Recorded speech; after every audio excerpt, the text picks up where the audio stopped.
I'm here with Colin Vaughan, graduating class of 16. 2016. Seems only yesterday you left. Remember going to Notre Dame to watch a football game. You were the big trombone player in the band. That was fun, except I froze my toes off sitting in the very top part of Notre Dame Stadium. But it was, just a blast to be at. Yeah. That's a beautiful campus. It is, yeah. Oh my God, I've been there a long time ago. I used to go to high school in Indianapolis, and there's always IU and Purdue, and those are the big two, but everybody talked about how wonderful Notre Dame is. Whatever.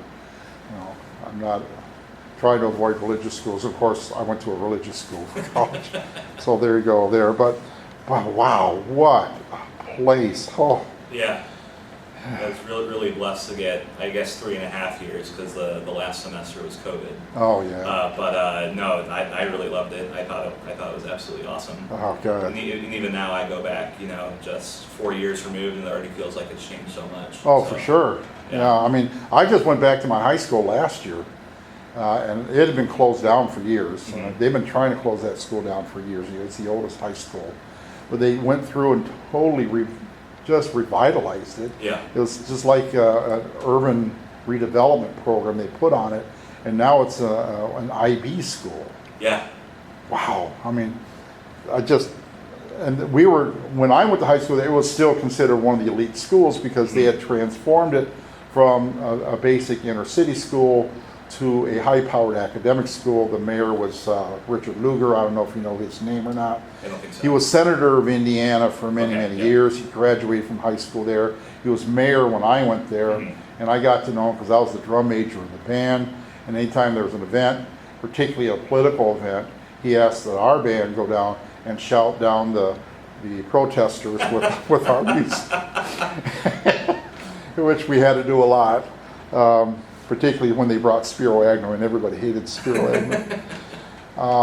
But yeah, it doesn't take long for a change. Right now you probably notice a few differences when you walk in the door. I walked 50 feet from the front door into here. We've got new desks in here. There's new lockers in the hallway. There's a new vestibule there.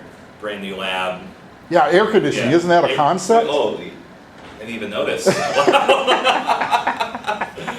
Wow. I can remember one year, the first day of school, it was so steamy hot that I'm talking to a bunch of students right here, and one student literally collapsed right there in the room from heat exhaustion.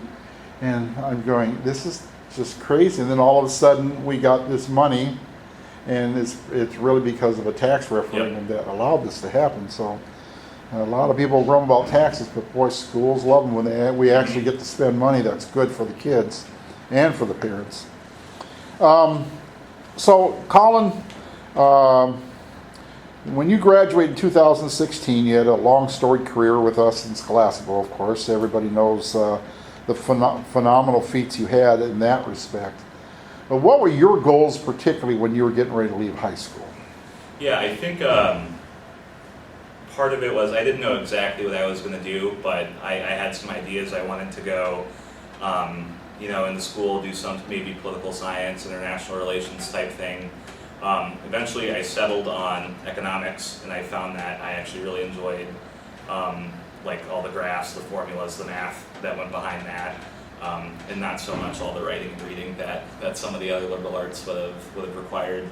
But I think when I got to about sophomore year, I wasn't quite sure what exactly I was going to end up doing. For a while, I actually have a degree in economics, but also a minor in medieval studies, which is medieval studies. Yes, so it's about as I won't say useless because I love it a lot, but there's not a lot of money in that. Yeah. So, but let's go on a fair, shall we? Let's do a fair tour. You can do it. So I think generally the plan is you get a degree in medieval studies. Then you get a PhD, and then you make your money teaching medieval studies. Oh, there you go. Yeah, it's self-serving, isn't it? Yeah. But that was something I really loved. And there was a time where I was thinking, do I want to do that, and then maybe go to law school afterwards, or do whatever else. But I ended up on that economic path. Ended up doing corporate finance, So I was at Ford Motor Company for 3 years, and just recently, very beginning of this year, moved over to Stryker, which is a medical technology company based in Kalamazoo, Michigan, where I'm currently living, and still doing this similar corporate finance job, but really just love like being inside those numbers and as part of a corporate finance role. It's not so much accounting where it's just numbers all day. It's taking all these numbers and trying to build a story around them, and how does that help the business grow? How does that how do we help patients in conjunction with our own goals that we have to meet? So it's something I've really enjoyed and really liked doing, and I'm happy I ended up there, even though that's not necessarily exactly what I thought I was going to do.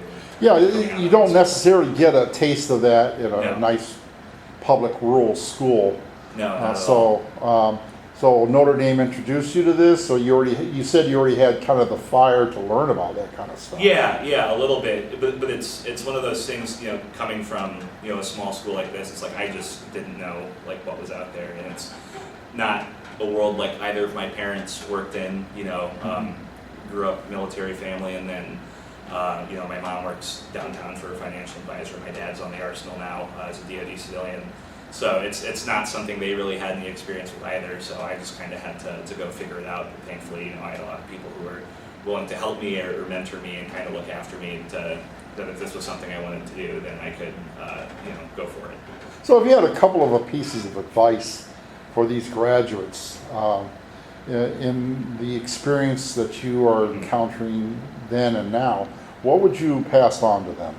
Yeah, so I think having plans is a really good thing. It's a good thing to know kind of what you want to do, but when you're just graduating high school, you're 17, 18 years old, like that doesn't have to be permanent, that doesn't have to be set in stone. There's no punishment for changing what you want to do. Like there's absolutely no one out there holding you to what you decided you wanted to do when you were 17. So be open to new experiences and be open to new challenges. And that's how you're going to actually end up where you want to go. You don't have to keep yourself in a box. The box doesn't even exist. I have a T-shirt I love to wear. Yeah. It's written with letters and numbers, but basically it says intelligence is the ability to adapt to change.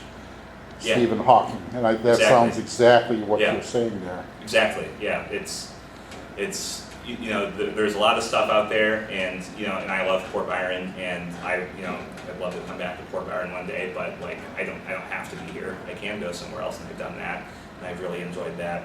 There's so many possibilities, and you're not doing yourself good if you're closing off so many of them right now at honestly at this big juncture in your life where you probably have like this is the most freedom and opportunity you'll have at any other point in your life is right now.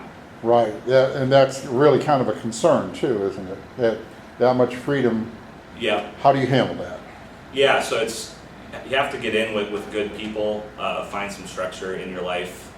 Obviously there's a lot of paths, some of them aren't so good, that you want to stay away from. So seeking out structure, trying to find areas where you thrive is really tough. So for me in college, I was in the marching band, and that added just a little bit of extra structure to my life that kept me busy and didn't leave me idle. I think it's really easy to be lazy, it's really easy to just sit around, but that's also something that's not going to help you at all in the long run. So just finding something that kind of gives you a purpose, even if it's something really small, really helps and goes a long way to making sure that you actually stay on a good path. All right, any additional notes or comments you want to make here? You've given us a lot. Yeah, for sure. I'll say one big thing is the only way that you're ever going to grow or change is by putting yourself in situations where you aren't sure if you can succeed and where you have to put in a lot of work into actually succeeding. I think your Chem 2 class is very notorious, really rough. Only class I ever had to make a T-shirt for surviving. But even though I don't touch chemistry at all in my job, I've never thought about stoichiometry in the last 8 years. Congratulations. Yep. but because that was so difficult, that forced me to grow and to become a better student and to study better. And I'll say when I got to college, the very first exam I took, I got an F. because I was very complacent and I felt very confident in who I was and what I was. But I very quickly learned from that exam that no, I need to keep pushing. And so this is again like a great opportunity in your life to grow and to change. So seek uncomfortable situations, because those are the ones that are going to force you to grow up and to get better and to improve, and ultimately are going to be the situations that you look back on and you think about, how did I get to the top of this mountain?